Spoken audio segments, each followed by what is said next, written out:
Thank you, everybody, but thank you especially, Tim. Yes, as I explained to Tim at the time, the reason that the job went to somebody else was it went to a Scotsman who promised to wear a kilt as he drove me throughout the Auvergne, and he did. And when we... Well, you would have done. And when we stopped at a truck stop at one point, in the middle of the Auvergne, I was the only woman in the truck stop, and he was the only one in a skirt. So it made for quite the scene. But thank you, Tim. I am sincerely indebted to Tim in particular for all of his support throughout my 12 years here at the New School. I'm also deeply grateful to the rest of the leadership at the New School, David Van Zandt, Mary Watson, and also today, particularly to Pam Tillis and Brandon Fisher, who've done a tremendous job of organizing this event, and Luis Jaramillo, the director of the graduate writing program at the New School, with whom we will be in conversation later. I also wanted to take a moment just to issue a few personal and professional thanks to Vicki Wilson, my wonderful editor at Knopf, Brittany Morangelo, the wonderful publicist at Knopf, Audrey Silverman, the wonderful assistant to Vicki Wilson at Knopf, as well as my family, husband, and friends and colleagues who have all turned out tonight to make a completely full house, which just absolutely flatters me. So to let you know what we're going to be doing this evening, the plan is for me to read for just about 15 minutes, and then I look forward to speaking with you and with Luis about the book at greater length. The book covers Lafayette's entire life, which lasted from 1757 to 1834, so quite a long period of time. And Lafayette lived a very tumultuous and exciting life.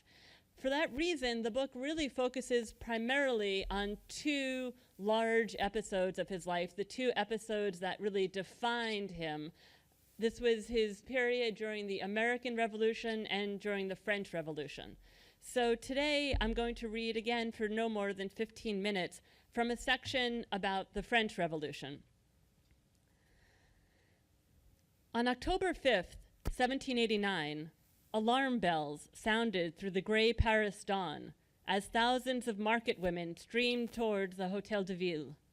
The women, known to their critics as poissardes or fishwives, wielded pikes and pitchforks as they hauled heavy cannons across the cobblestones of the Place de Grève.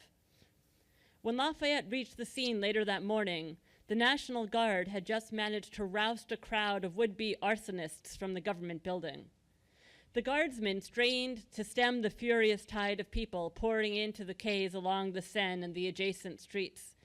Incensed by the soaring price of flour, which left them unable to feed their families, the women were joined by husbands, brothers, and sons, all of whom shouted for bread. They were certain that an aristocratic plot was at the root of their starvation. To Versailles, they clamored, as Lafayette struggled to prevent a march that was rapidly becoming inevitable. From 9 in the morning until 4 in the afternoon, Lafayette refused to sanction a march to Versailles and forbade the Guard, whose loyalties were beginning to waver, from undertaking any such action. Back and forth he went, alternating between closed-door meetings with elected representatives of the Paris Commune and high-decibel debates with the crowd on the Place de Grève. Convinced that an attack on Paris was imminent, a young lieutenant in the Grenadiers named Mercier cried out, "My general, the king has fooled us all, you and everyone else. He must be deposed." But still, Lafayette refused. Finally, between 4 and 5, he came to understand that any opportunity to prevent a march had passed, and as an intrepid contingent dominated by women and men armed with knives, pikes, picks, and pitchforks started pulling cannons toward Versailles. In the meantime, the weather had grown steadily worse. Powerful winds had sprung up and a chilling rain was falling, but the crowd's determination showed no sign of flagging. After obtaining a face-saving command from the Paris Commune, who authorized, even ordered him to transport himself to Versailles, Lafayette mounted his white horse and took charge of several National Guard regiments. Together, Lafayette and his troops accompanied a crowd of some 30,000 armed and angry Parisians arrayed 6 abreast on a 7-hour trek along 14 miles of dark and muddy roads.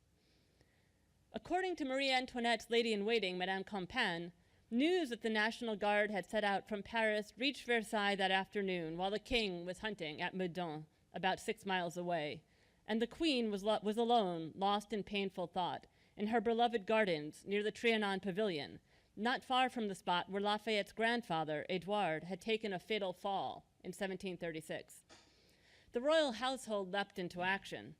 The Marquis de Coubière, equerry to the king, set out on horseback to encourage Louis XVI to abandon that day's hunt and return to the palace. The Comte de Saint-Priest, a government minister charged with overseeing the king's household, sent a letter to Marie Antoinette urging the royal family to depart immediately for the Château de Rambouillet, some 20 miles southwest. And servants began packing bags and loading carriages so that the royal family could be whisked to safety. A few carriages were already on the road when an update arrived. The first Parisian women were drawing near. Versailles had not been designed to withstand a military attack, but now its limited defenses were mobilized. Gates that had stood open for a century were pulled shut and locked. The Flanders Regiment assembled on the Place d'Armes, the rounded plaza in front of the chateau, and the Swiss Guard made ready to stand its ground in the inner courtyards and gardens.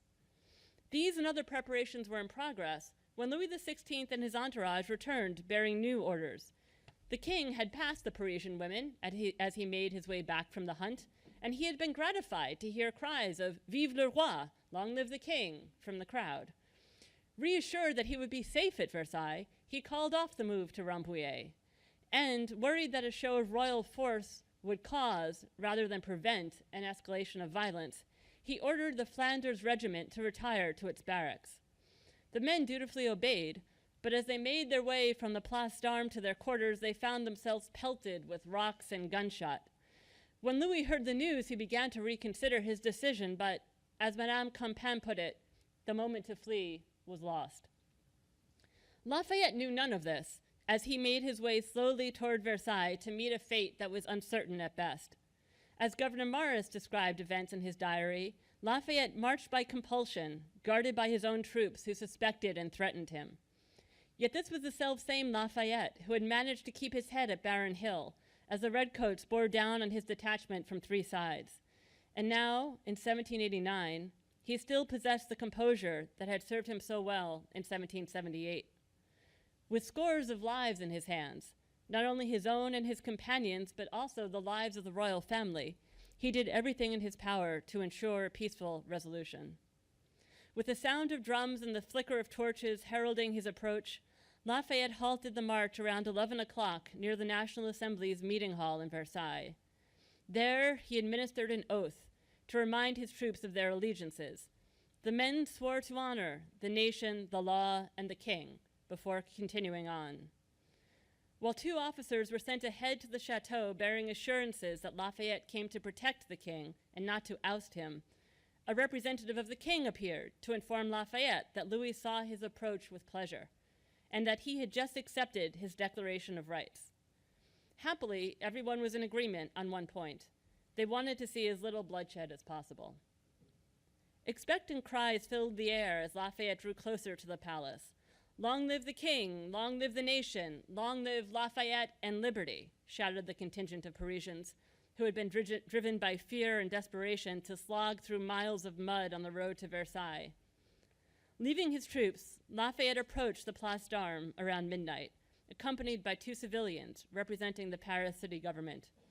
Facing him from the other side of the padlock grille, the Swiss Guard hesitated.